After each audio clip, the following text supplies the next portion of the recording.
What's going on, guys? Your boy Houday Davis just officially got back home. I was over at the Reef watching the Saints and Bucks game. I'll admit it was ugly. Jameis had a bad game, too many costly penalties. Marshawn Lattimore needs to play smarter and match his intensity. The Saints overall just beat themselves with the turnovers by Jameis Winston. I'm not excusing those, but it is not the end of the world, Saints fans. There's still plenty of games left to be played, and I am here right now to explain to you why the Saints are going to be just fine. Coming up now on this edition of the B&G Breakdown Podcast. All right, we're going to go ahead and get right into this, guys. It's just a simple fact that the New Orleans Saints got beat at home with the home debut of Tyrann Mathieu and Jarvis Landry. The score was 20-10 at the end of the game. Jameis Winston threw 3 interceptions, 1 for a pick 6. The entire team just didn't look good. All right, they just didn't. The New Orleans Saints got their butts handed to them. It was a humbling loss. They deserved it from how they started to how they finished. I'm going to start with the coaching because that's where we always need to start. We're going to start with the coaching. From Dennis Allen to Pete Carmichael to Ryan Nielsen to Chris Richard, those guys, they need to do better, right? Pete Carmichael's play calling has been absolutely just too obvious. It's been too obvious. From the deep shots to Chris Olave, which obviously were not working, to getting away from the run game, which was obviously working. Ingram fumble, and we'll get to Mark Ingram in a second. We're going to grill him out and coming up here. To overall just getting away from Taysom Hill touches. I don't know what's going on. Like whenever Taysom Hill gets the ball, he gets like 2 from the last 2 games. He's got like maybe 2 to 3 touches of the football. Absolutely unacceptable. If you're going to use him as his dynamic guy that could be an all-around weapon for you on offense, you have to get him involved more than you have been from a tight end spot, maybe a slot receiver spot. You have to get Taysom Hill more touches if you're going to have him out there on the field. Having just 2 to 3 runs a game isn't going to win you football games. It's not what's going to keep defenses up at night because they know that you're going to get away from him quick, fast, and in a hurry once they get the jump on you, right? So Pete Carmichael has to do a better job of calling the offense. It is what it is. It's just the facts, right? And what about Jameis Winston? Let's get to the quarterback. Right, Jameis Winston, he had a bad game. Hold Jameis Winston accountable if I'm going to be the guy that's going to be defending him on every platform there is on social media. Jameis Winston threw 3 interceptions. 1 was house for a pick 6. Whatever was going on, Jameis Winston needs to do better. Right, he needs to do better. The protection overall before the fourth quarter started was pretty solid. Right, picking up blitzes. He needs to get the ball out of his hands better. He needs to utilize the middle of the field more. The tight end spot also pretty bad. But the reason why Jameis Winston is going to be okay is because he does not have a rapport with all these receivers yet. He's gotten guys like Deontay Hardy in the past and Marquez Callaway as a number 1. He needs time to gel with the Chris Olave, with the Michael Thomas, with the Jarvis Landry. Tom Brady, when he came to the Buccaneers in 2020, he didn't have this instant rapport with his receivers early on. It took him throughout the entire 2020 season, and it didn't get started until late in 2020 when they finally found that stride and finally gelled together as they should have, right? So Jameis Winston has new receivers, Michael Thomas included because he didn't play last season. Michael Thomas, Jarvis Landry, Chris Olave, those guys are going to take time to gel properly with Jameis Winston and vice versa from Jameis to his receivers. He had a couple opportunities, for example, with the deep balls to Chris Olave. In two separate instances. One which resulted in a Mike Edwards and Chris Olave had a step, maybe step and a half on Mike Edwards, but he threw it inside instead of throwing it outside. Chris Olave had another one that was overthrown. The one catch he did make, it was like catch fumble. I'm still kind of iffy on that call. It's kind of weird to me. But, you know what I'm saying? Those things are going to come with time. I'm not worried about it. I'm really not. Those things are going to come with reps. The more reps they get, the better. But Jameis Winston, we went into this game with an injury. That injury was he had 4 fractures to his back. He had 4 fractures. I forgot where specifically it was. But he said it was extremely painful for him, right? He had that injury last week against the Atlanta Falcons because the Saints O-line just didn't want to block for him for whatever reason. And it was just overall bad performance by Jameis Winston. But I do believe he's going to bounce back. But I do believe for the moment, though, next week against Carolina Panthers, Andy Dalton needs to be considered to be the starter for next week, just to rest Jameis Winston before you go overseas to play them in London. That is going to be serious, right? I believe Andy Dalton can win you next week's game against the Carolina Panthers and rest Jameis up as much as possible before you make that trip overseas to London, right? It's just fair. But Mark Ingram has now has 2 fumbles in the last 2 games. It's absolutely unacceptable. When the New Orleans Saints were driving down the field on the ground with Tony Jones and Dwayne Washington, even Mark Ingram had 8 and 9 yards in his pocket before he fumbled the ball. Shout out to Logan Ryan for the punch out, for the peanut punch. But Mark Ingram knows better. He should know better. He needs to be better. He is the guy that needs to be counted on in those situations. Mark Ingram cannot and should not be fumbling as much as he is already early in the season. You just gave away the momentum the Saints were picking up. They were inside the 25 or inside the 30, mind you. They were inside the 30 in position to come away with at least a field goal, and you cough up the ball. You absolutely cannot have that. I don't know what's going on with Mark Ingram. Maybe it's just time for him to hang up the cleats. I'm not pushing that panic button yet, mind you, but he has to be better. It was awful. It was just piss poor awful. He has to be better. And next week's challenge isn't going to be just as easy. I know Andy Dalton should play against the Carolina Panthers, but last time they played the Carolina Panthers at Carolina, Saints lost badly, got their asses spanked. And this is a different animal. This is Baker Mayfield, and Christian McCaffrey is coming into this thing healthy. Last time Christian McCaffrey got open healthy, he cooked Zach Bond. Now, Pete Werner has been on a tear over his last 2 weeks. He's been good. He's been solid. But Christian McCaffrey is a beast. And if he gets going, or if he and Chuba Hubbard get going, then it's going to be a problem. It's going to be a serious problem. The Saints need to score early, and they need to score often. Jarvis Landry needs to be featured more in this offense. He's a slot guy who knows how to make contested catches if he needs to. Not to mention, he knows how to get open. The Bucs had a good scheme on defense in the back end. I give the Bucs secondary all the credit in the world, right? They played it perfectly, right? They took away the deep shot. They took away the deep ball. They took away Chris Olave, double covered, because they knew at some point they were going to come back to that matchup between Chris Olave and Jamel Dean. I said it on Twitter. Jamel Dean is a matchup favorable to Chris Olave, and it was. Right, it was. He should have came away with at least 120, 130 yards in this game if those deep balls connected. Maybe even a touchdown to go on top of that. However, that just wasn't the case. Right? It just wasn't the case. The tight end spot, absolutely abysmal. 2, 3, maybe even 4 catches for Juwan Johnson. Nothing for Taysom Hill. Nothing for Adam Trautman. They need tight end help. Right? I know for Juwan Johnson to break out. I've even said that Juwan Johnson is tight end number 1 as until proven otherwise. And Joe Burrow once again gets another sack by Michael Parsons. Speaking of Joe Burrow and these other teams, another reason why I'm not panicking on Jameis Winston as of yet is because Matt Ryan and the Colts, who are favored to win the AFC South this year, just lost to the Jacksonville Jaguars 24-0.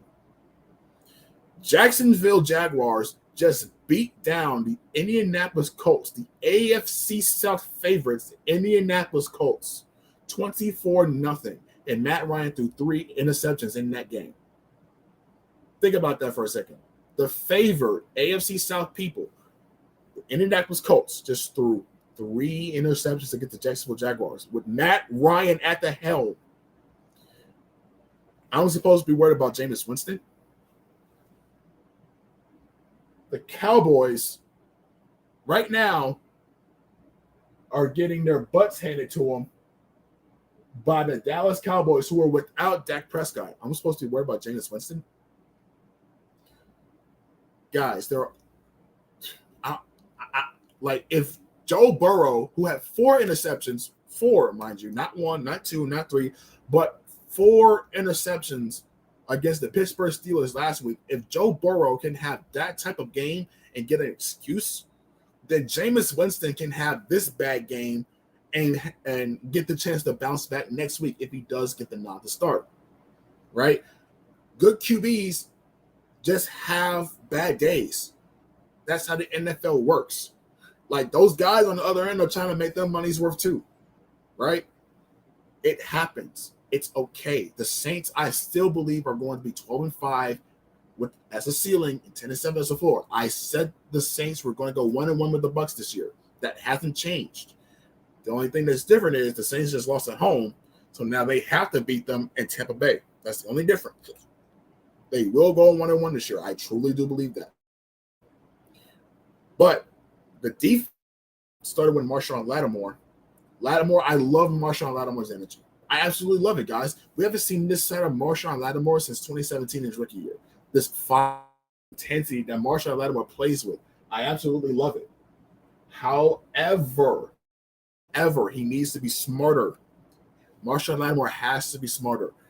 Last week against the Falcons, he nearly gave away the game, right? Because they got under his skin and he retaliated. They always get the guy that retaliates. Always, and forever will be. They will get the guy that retaliates. Luckily, it was a blocked field goal on a 63-yard attempt, so that he had to line drive it. Koo had to line drive it. I believe that was not blocked. The Falcons were going to win that game because Koo is a surgical magician when it comes to kicking the field goal, right? Lattimore got away with one last week. He didn't get away with one this time because Marshawn Lattimore got ejected. It's absolutely unacceptable. I said on Twitter, if you guys haven't been following me, that Tom Brady was going to pick apart Lattimore's replacement. And lo and behold, who do we see replace Marshawn Lattimore? P.J. Williams. Now, P.J. Williams as a dime safety, that's one thing. But we all know what P.J. Williams is like as a boundary corner. It's going to happen. It's not going to happen. And guess what Brady did? On cue, he threw up a touchdown pass to Rashad Perriman on a go route. Perriman won off the line of scrimmage because he bit on the inside move. You just can't have that. Absolutely unacceptable. Lattimore defense by retaliating. You have to let it go. Your other teammates are going to stick up for you. Don't put yourself in a position to where you have to get ejected. You can't have that. Absolutely unacceptable, man. You got to play better. You have to play better, man. And I give the most heat to the New Orleans Saints defensive line. Now, I'll give credit where it's due where they limited Leonard Fournette, right? They limited Leonard Fournette. He didn't have the monster game he had against the Cowboys last week. However, they got only one sack. Bengals just made a field goal, another 17-6. Anyway, they had only one sack, and that was due to the fact that Tom Brady tried to scramble out of the pocket. And that one sack went to Shy Tuttle. For the last 2 weeks, this Saints defensive line has had absolutely no pressure. The Bucs had second and third string offensive linemen out there at the left tackle, the left guard, and the center position. So 3 out of 5 spots, you had second and third string offensive linemen. The Saints couldn't do anything. Not a single pass rush. Not a single pressure. Marcus Davenport, David Onyemata, Christian Ringo, Cameron Jordan, absolutely unacceptable. Carl Granderson, that was their opportunity to take advantage of an injured offensive line, and they couldn't do anything with it. Not a goddamn thing. For the last 2 weeks, they came away with only one sack. And that's really just because Tom Brady tried to make too much out of a play. They have to be better, man. I don't know what it is that this Saints defensive line just plays the run better than they play the pass, but they need better pass rush. They absolutely need it. Stop the run, have some fun. You stopped the run, but you didn't have fun. And I hold Cam Jordan as the captain of that line the most accountable. And granted, he's up there in age, right? He's up there in age. And they did get chips at the line of scrimmage, got double teams. I get that. But someone was going to be one-on-one. And if someone is going to be one-on-one in the trenches, you have to win those. I saw mainly bull rush attempts. No technique whatsoever. Just sloppy. Absolutely sloppy. Now, Pete Werner is a bright spot. Pete Werner led the defense today with 6 tackles, 1 tackle for loss. Pete Werner leads the team in total tackles through the first 2 weeks. I said on this podcast, since he was drafted, that Pete Werner is going to be that dude. Pete Werner is the reason why Quan Alexander is playing with the New York Jets right now. Shout out to the Jets. They actually beat Cleveland today, right? So shout out to them. Pete Werner is that guy, right? He is that guy. He's the best at his position currently. It's still early, but he's making great progress. And I love that for Pete Werner. Because a lot of people were like, what about Quan? You should have Quan. He's injured in training camp. If only they signed Quan. No, man. I said it. Pete Werner had injuries last season, during training camp. And guess what? When he came in, he didn't look back. He only missed 3 games last season. He has yet to miss a single game right now, as of right now. And he leads the team in total tackles at this very moment. Pete Werner is him. Paulson Adebo is going to be absolutely needed next week against the Carolina Panthers. I don't know what's going on with Paulson Adebo. I don't know if his injury is worse than what Dennis Allen and his coaching staff have let on. But he is going to be an absolute key piece to the defense next week against Carolina Panthers. And only they have DJ Moore. They got Robbie Anderson, who's playing pretty good for Baker Mayfield. They need Paulson Adebo out there guarding him while Marshawn Lattimore locks up DJ Moore. They're going to pick apart Bradley Roby. They nearly picked on him again today. Right? I'm just not comfortable with Bradley Roby outside traveling against number 2 receivers. Paulson Adebo is young enough, fast enough. He has those instincts. Paulson Adebo is smart like that. I need Paulson Adebo back on my team next week as soon as absolutely possible. Tara made a great point here. She asked, where are the screens? Tara, you're not going to run successful screens against the Buccaneers defense. Not this week. Barely against the NFC South as a whole, mind you. The screen game was a staple in Sean Payton's offense. The Sean Payton, Pete Carmichael offense. Levante David, Devin White, Shaq Thompson next week, Frankie Louisville next week, even last week with Evans in them. The screen game was a staple. They're going to be sniffing those out instantly. Now, I do believe they should try them more, but I wouldn't expect too much success because they know that at some point with Alvin Kamara on the field, they have to watch out for the screen because they love getting Alvin Kamara those screens. They absolutely love it. I need Ndamukong Suh on my defensive line yesterday.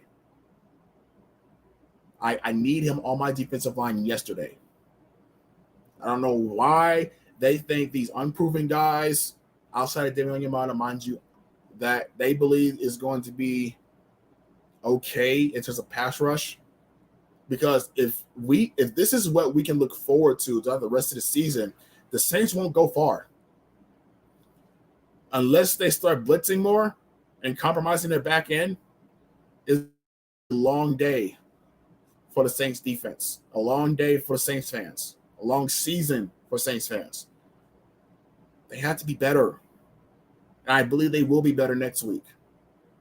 All right? Okay, so what about the good? Michael Thomas went for 6 for 65 and a touchdown. Okay.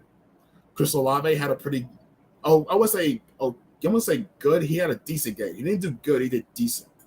And a lot of those weren't his fault. Jameis Winston just didn't connect for some reason. Actually, I do know why, because they're just new. It's just 6 time. I said that earlier. 3-man rushes, 4-man rushes. Like, why is Dennis Allen?